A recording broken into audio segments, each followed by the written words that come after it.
Thanks so much, Mark. Well, and welcome everybody. It's our pleasure to be hosting this Barna Forum here in Columbus, the first of many forums that we'll be hosting over the next number of months, trying to inform you as leaders about what's happening and really give you a fresh perspective about the kinds of issues and challenges that residents of Columbus are facing today after the coronavirus, after all of what we've experienced as a society in the last year and a half. And so we're really excited to dive in. A couple of comments to begin. The first is that I'll be presenting, and Savannah and I will be presenting from these posters. They're essentially sort of large print posters, and we'll show you a little bit what that looks like. Here's one page of that, and then here's the next page. And so there's like these two sort of 11 by 17. You can go online, get your toolkit, print them out, use them. You can also download the same slides that we're using today, use them within your church to strategize, think differently perhaps about what you're working on, or confirm some of your hypotheses. So we want to give you these great tools to understand the state of Columbus. So that's number one. The second is that I feel like our job here at Barna is to be good listeners, to help Christian leaders have eyes to see and ears to hear. We derive our vision at Barna from 1 Chronicles 12:32 to be people of Issachar, to understand the times and know what to do. So we'll do just a little bit of that today together. And again, we're going to be going through these 8 different key findings. As Mark mentioned, there's different applications you might take. But we're going to go ahead and dive in right now and just give you a perspective of what's happening when it comes to what people think of the church and what they expect of the church. So here we go. The first finding is looking at the overall positivity, favorability, and unfavorability towards the church. And in Columbus, we actually see that it's slightly higher than the national average. 52% of Columbus residents have a positive perception of the church. 28%, 1 in 4, have an indifferent perception of the church. They're sort of neither warm nor cold. And then 20% have a negative perception of the church. I also think that many of those who say they're positive probably are less active and engaged, and we'll talk about that in our second forum. We'll give you more perspectives about practicing Christians and what's happening in terms of digital church attendance. So there's still more indifference even among those who are positive. But I always think that indifference and sort of trying to break through people's perceptions, their pre-existing sort of frozen perceptions of what the church is and what it does, there's almost an impregnable wall of indifference that we have to break through. Let's double click a little bit on some of the demographics. On the next slide, you'll sort of see some of the different ways that various groups think positively or negatively. From gender, you can see that millennials in Columbus are actually less likely to have positive perceptions. Only 42% have positive perceptions, 32% are indifferent, and 26% are negative towards the church. Sort of an expected finding. We're seeing this across the country, just these challenges related to younger generations and their perceptions of Christianity. You'll notice on the far right side of the chart, practicing Christians are the most likely to have positive perceptions, as we would expect. 3% have negative perceptions, which is always so interesting to me about sort of those in our midst who are sort of they're there maybe for traditional reasons or for family reasons or obligatory reasons. But you can see some of those findings. And then non-Christians, what we actually see is that Columbus non-Christians are actually some of the least positive towards the church. So you do have, among those who are skeptical of Christian churches, there's quite a bit of challenges that are there. And so that's our first finding. We want to keep going here. So Savannah, talk to us about what else we learned. Sure. So keeping in the same vein of looking at what people think of churches and pastors, let's unpack the quote unquote brand of the local church in Columbus. So if we start on the far right of this chart here, we see that the most commonly held opinion of the local church in Columbus is that the church offers hope to people. I think that's great news that 78% of the people in your city that they have that perception of the local church. Maybe that's a spotlight, skill, or shovel for you. Maybe that's surprising to you. We see that people in Columbus also say that the church is generous, that the church cares about people like me, and so on. I think this is great news, right? But then let's move to the right side of this chart and look at the negative views. Even though they are minority opinions, as we're seeing there in the chart, we do need to listen to these minority opinions. So we see that the top negative opinion in Columbus is that the local church is known for the things they are against. maybe we should take pause and hear that concern and maybe do a little bit of self-reflection in response, right? See that 38% of people in Columbus have that opinion. Now, when we compare those yellow bars to the red bars, we do see that people in Columbus are a bit above national norms in having more positive opinions of the local church. So that's great news in knowing how you guys stack up against the rest of the nation. But we definitely still do need to hear those negative views and respond accordingly.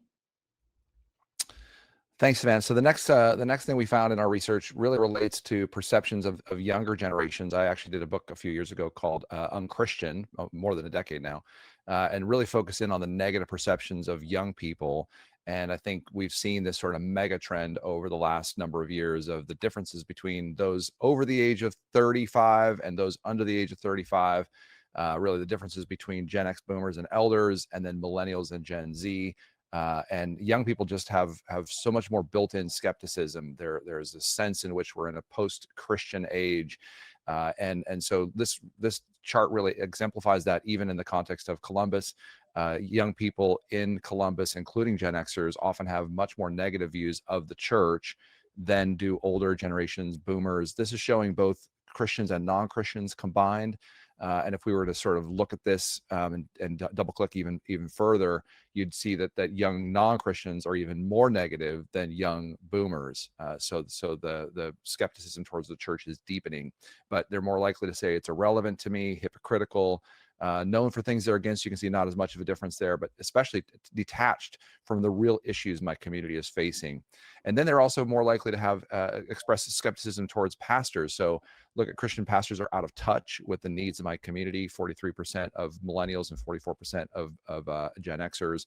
Down at the bottom, stories of clergy abuse have negatively impacted my view of local churches.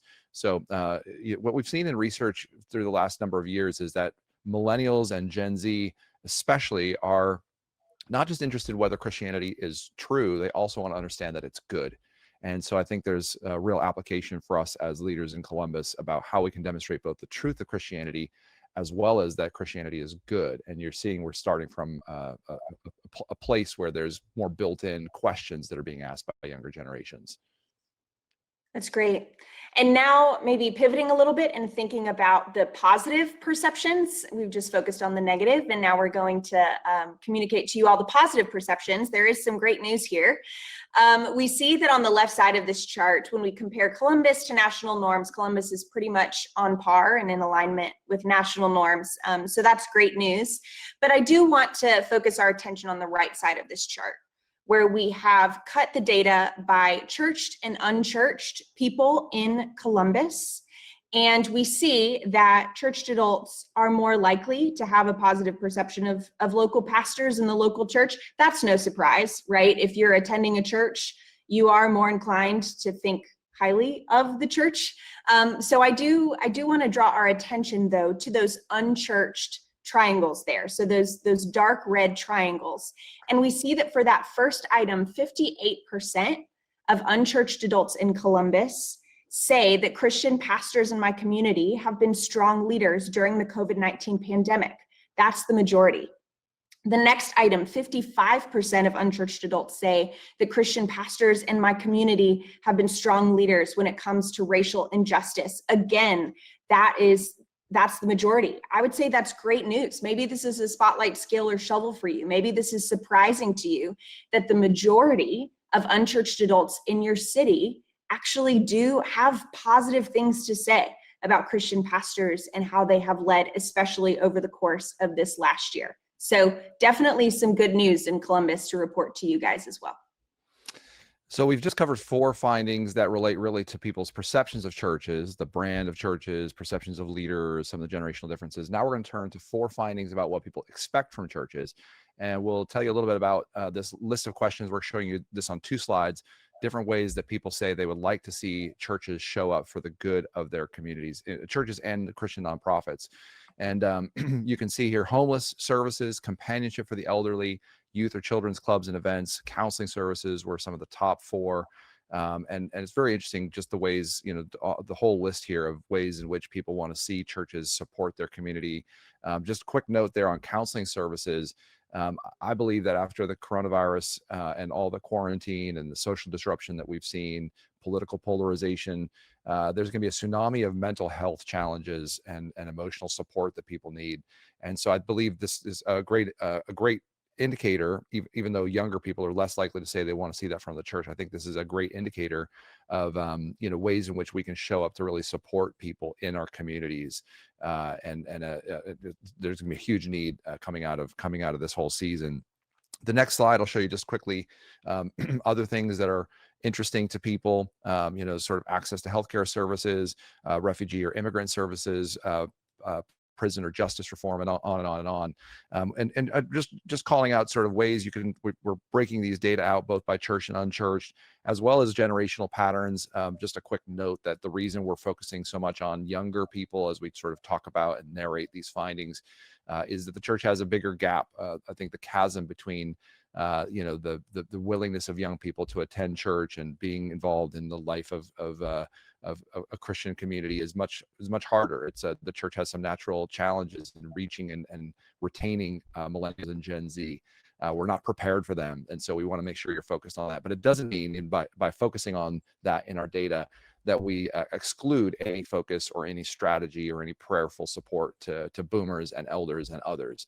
It's so important that the church is for all people, but we've tried to focus a little bit in on some of the generational patterns for that reason. So next up, Savannah, this is a cool finding. Thanks, David. So switching gears a little bit, we're going to talk about human flourishing. If you stick around and continue to attend these forums or continue on this journey with us over the next couple of months, you're going to hear that phrase a lot, human flourishing. Over the past 2 years, Barna and Glue has been researching this, and we are very excited to continue this conversation with you all. So the 5 dimensions of human flourishing are spiritual growth and development, financial well-being, mental and emotional health, vocation, and relationships. Like I said, we're going to dive into those 5 things a lot more throughout the course of these forums, right?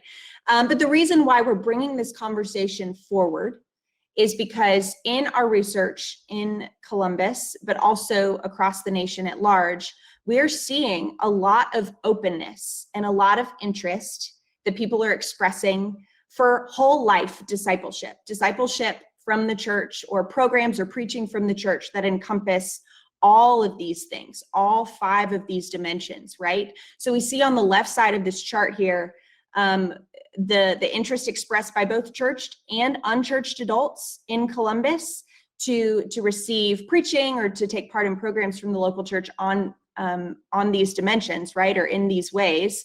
And we see a lot of openness there, especially for mental and emotional well-being. I do want to draw our attention there. Like David said, we just really need to prepare ourselves for this conversation and take part in this mental and emotional well-being conversation. And we also see on the right side that these dimensions are a great tactic for reaching both millennials and Gen X. So we see that the majority of millennials there do say that they'd be interested in being a part of a church, maybe, if they addressed these things. So perhaps in response to this gap that we're seeing in Columbus with engaging the next generation, perhaps a response is investing in these dimensions of human flourishing or activating our churches in these ways. Just something for us to consider, to really consider as we think about leading adults out of this pandemic and into the future. And I think it's another great indication that young people are interested in Christianity that's both true and good. And interesting how boomers in Columbus are less likely to say, yeah, we want the church to address all of this different things. We're mostly just interested in spirituality and, kind of our faith development. But younger generations are seeing all that more interconnected, a holistic gospel. Next up, we want to talk about sort of speaking topics. We asked residents of Columbus in comparison to national norms what kind of topics they're interested in. We gave this list of topics so people could pick more than one or just one, or they could even pick none of the above. But you can see how to read, interpret, or understand the Bible was among the most interesting to people. How to be a Christian in today's society, morality, and values were the top sort of 3 topics. And one just note is, by asking these questions, we know there's a big difference between what people want and what people need. So we're not telling you these should be the only decision points you make, or sort of data points you use to make decisions on how you preach. But it's just interesting that younger people are more interested in who Jesus is, what God is like, justice issues, heaven and hell, and also parenting and family issues. So different ways you might kind of monitor what's on the minds of people as you're thinking about sermon programming. Great. And in closing, we've got one more data point for you, and that is ideal sermon length. So hopefully this is a really practical insight that you could just jot down, maybe on a sticky note or something, and maybe you'll be interested by this, or you'll find it to be surprising. The ideal sermon length for Columbus churchgoers: in person, it's 34 minutes, and online, it's 29 minutes. That's pretty much on par with national norms, but again, maybe that's surprising, and maybe you need to respond accordingly, and change your sermon length, perhaps in response to this data point. When we look at this by generation, something really interesting emerges, something that maybe you would have not expected to see. On the next slide, we'll see that younger generations actually are more inclined to want a longer sermon than older generations. So we see that millennials in Columbus actually have more appetite for longer form preaching. Pretty interesting, both in-person and online sermons. So hopefully that data point is helpful for you as you think about what people expect from your church.